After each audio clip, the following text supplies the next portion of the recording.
The dawn was unnervingly quiet in Pine Hollow, the kind of quiet that presses down on a man's chest like a weight. Sheriff Mark Delaney wiped the sweat from his brow, even though the air was cold, and called for his partner, K9 Rex, to load up in the transport truck. Rex stopped short, hackles raised, ears rigid. The shepherd refused to climb inside.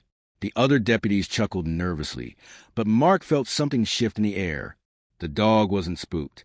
He was warning them, and moments later, they'd all understand why. If stories like this grip you, you might want to stick around. I share more just like it.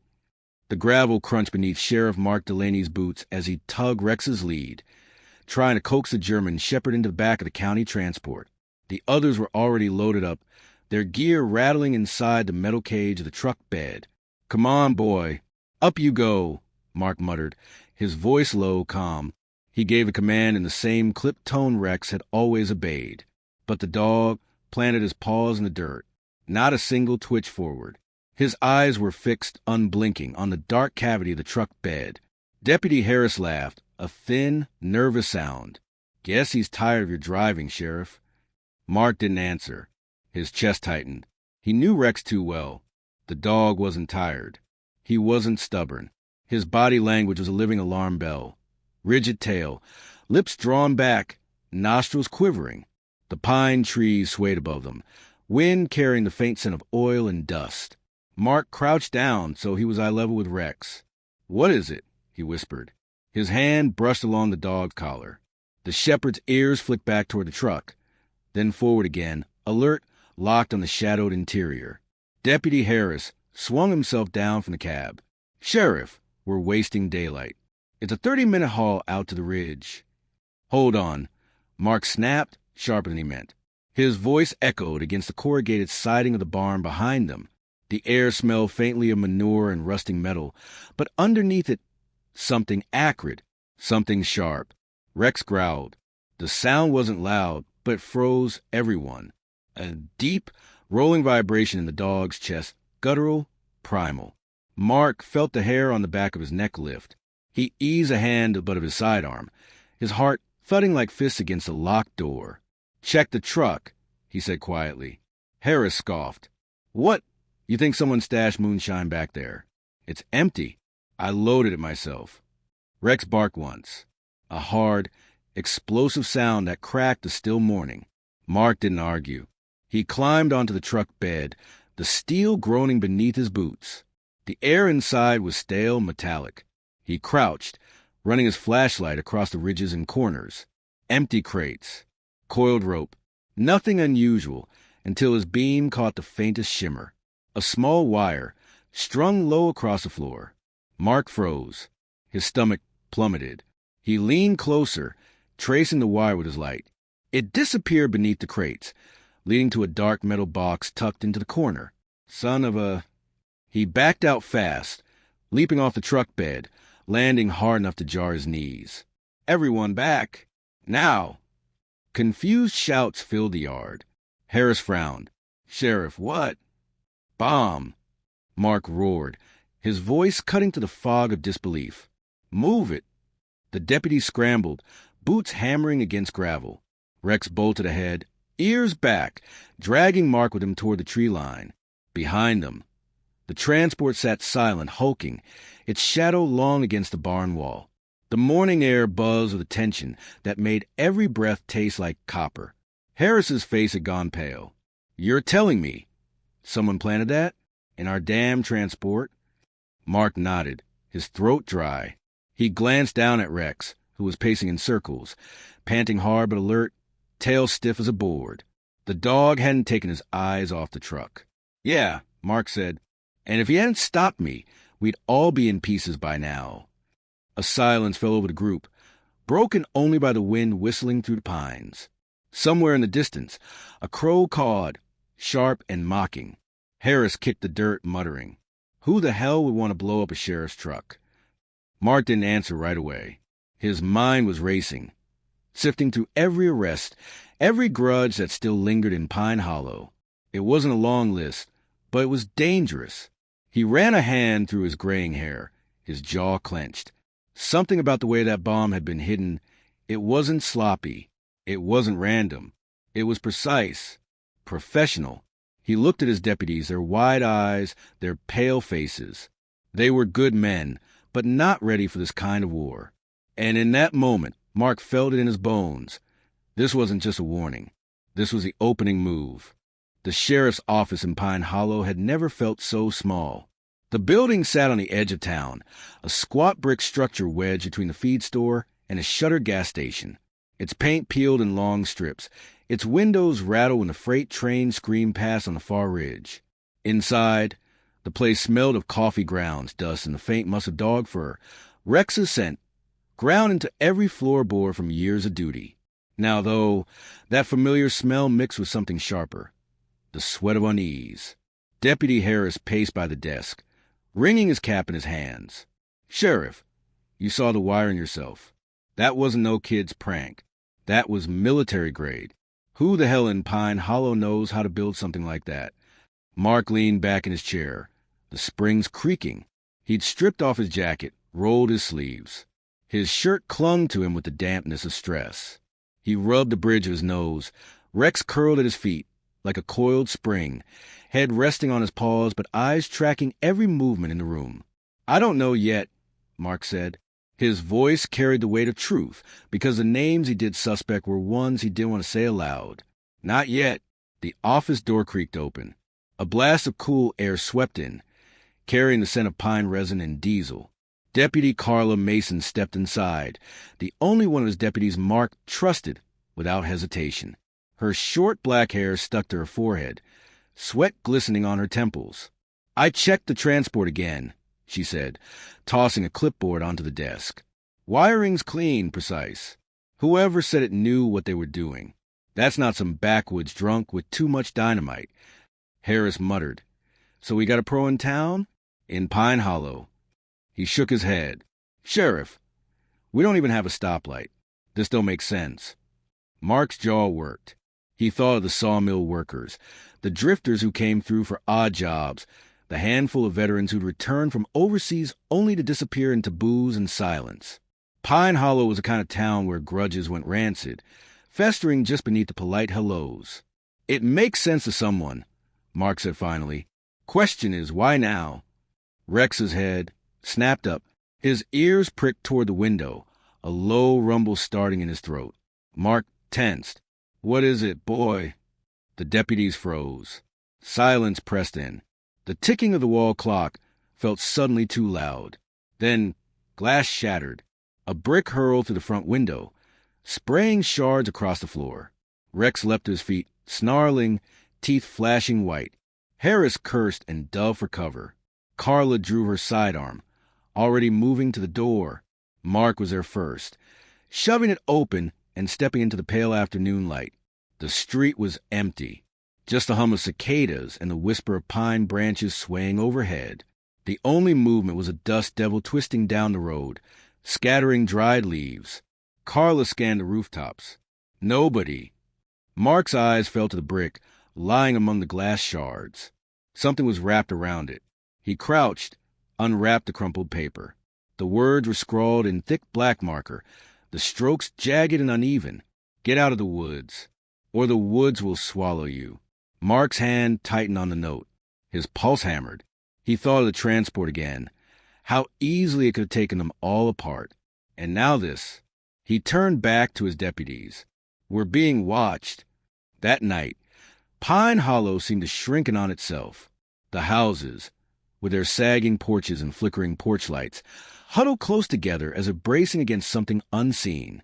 Out past the last dirt road, the pine forest stretched black in endless, swallowing sound. Mark sat on his porch with a glass of whiskey in his hand. Rex lay stretched at his feet, eyes glowing faint in the darkness. His daughter Emily had called earlier from the city, her voice a quiet tether of warmth. "Dad, you sound tired," she'd said. He hadn't told her about the bomb, the note, or the way the town felt like a throat about to close. Some burdens didn't belong to her. The boards creaked. Mark didn't look up. He already knew who it was. "Whiskey for me, too?" Carla's voice cut through the night. Mark poured a second glass, slid it across the table. She sat, her gaze sharp in the dim light. "You're thinking about the woods," she said. Mark gave her a sidelong glance. "Aren't you?" She sipped. "That note wasn't random. Whoever left it knows something." Mark leaned forward, elbows on his knees. "When was the last time you were up Pass Ridge?" Carla hesitated. "Not since the fire. 5 years back." Mark's throat tightened. The fire, the one that gutted 20 acres of pine, scorched the ground black. The one started by a meth lab hidden in a hunting shack. They'd raided it, but not everyone had been caught. Some had vanished into the forest, and rumor said not all of them had left. "Sheriff," Carla said softly, "what are you not telling me?" Mark stared into the dark trees. He thought of names he'd buried, of secrets he'd kept for the sake of fragile peace. One name rose to the surface, heavy as a stone: Tom Garrison, a decorated veteran, a friend once, before the war hollowed him out, before he turned dangerous. They'd last spoken years ago, voices raised, fists almost drawn. Tom had vanished after that, swallowed by the pines. If Tom was back, Mark's knuckles whitened around his glass. Rex growled suddenly, snapping Mark's thoughts in half. The shepherd was on his feet, ears locked on the tree lean. A figure stood there, just beyond the porch light's reach, half hidden by shadows, watching. Carla drew her gun, rising. "Show yourself." The figure didn't move, didn't speak, just stood, still as a post, the faint glint of metal catching the moonlight. Then gone. The trees swallowed him whole. Carla swore under her breath and bolted down the steps. But by the time she reached the edge of the yard, the forest was silent again. Mark stood slowly, heart pounding. Rex barked, straining at the leash. Carla came back, eyes blazing. No footprints. Nothing. Mark stared into the woods, the taste of iron in his mouth.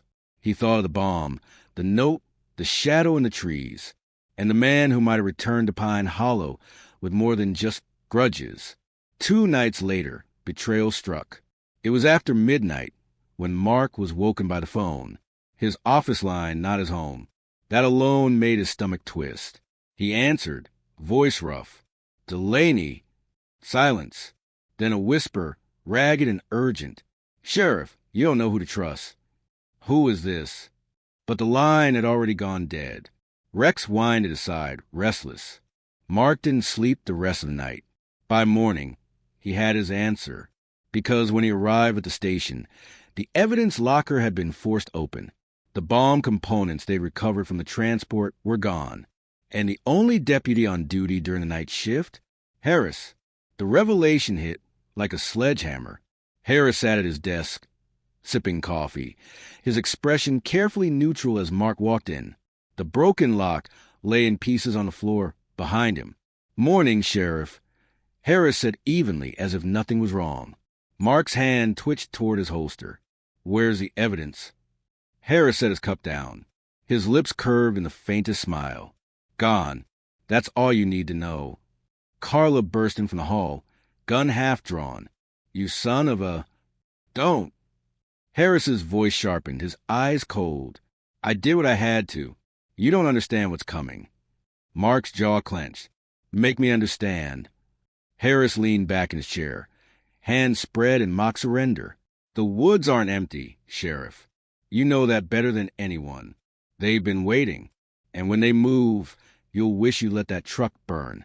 Rex snarled, lunging against his leash, teeth bared.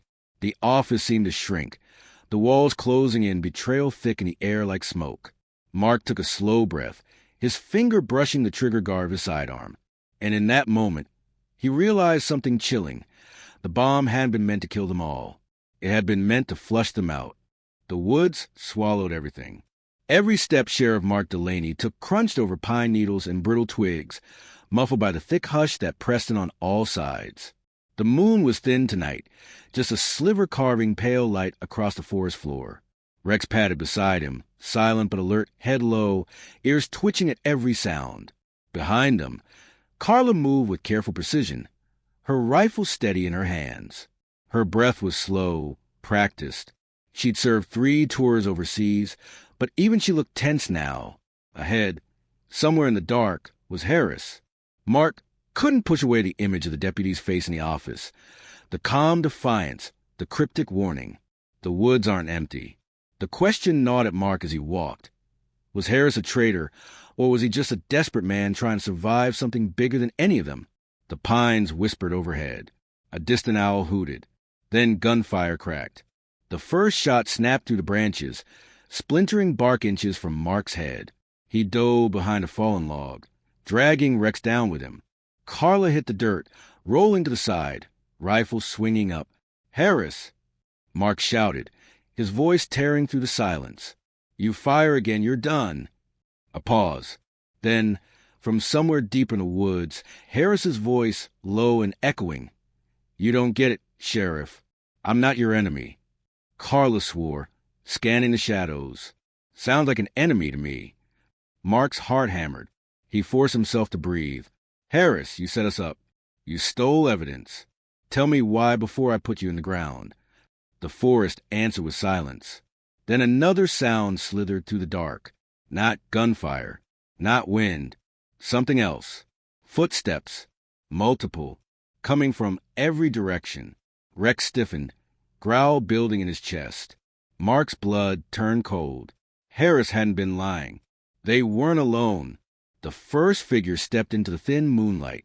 Tall, broad-shouldered, beard tangled, eyes glinting feral. A rifle slung over his back, a pistol in hand. He moved with the quiet grace of a predator. Behind him, more shapes emerged from the trees. 5, 6, maybe more. Dirty faces, ragged clothes, but weapons gleaming. At the center of them, Mark's breath caught, stood Tom Garrison. Time had hollowed him out.